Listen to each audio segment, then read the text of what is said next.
Bonjour à toutes, bonjour à tous et bienvenue dans cette revue Afrique qui nous amènera en Côte d'Ivoire, au Burkina Faso et au Cameroun. Et justement parlant du Cameroun, passé le grand dialogue, le temps est aux grandes réalisations, nous informe Newsletter. En tout cas, la promotion des langues officielles passe par ces réalisations et ces mutations qui voient que le pouvoir file à l'anglaise. Au niveau droit, le messager nous parle de justice aux ordres. Et pourquoi? Parce que Mamadou Mota doit rester encore en détention.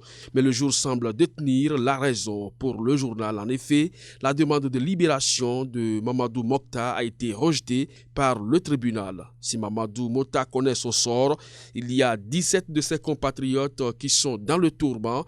L'œil du Sahel a vu Boko Haram venu enlever à Mayo Sava 17 personnes. De quoi donner l'insomnie aux forces de l'ordre.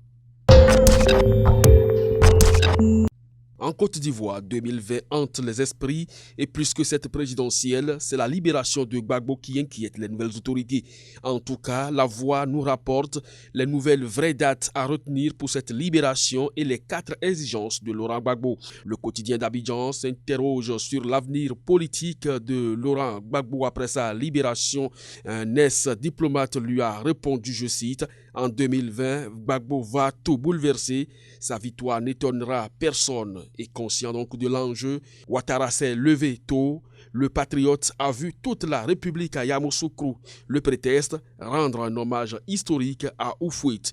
Le jour nous informe qu'il y a une rencontre avec les têtes couronnées ce jour et détient d'ailleurs une part essentielle de l'information ou du message présidentiel à l'endroit des têtes couronnées. Mais le chef de l'État doit avoir à l'œil ceux qui font le boulot après son passage. Pour rappel, après son passage dans le handball, un prêtre a cogné fort son régime, rapporte pour sa part le Nouveau Courrier.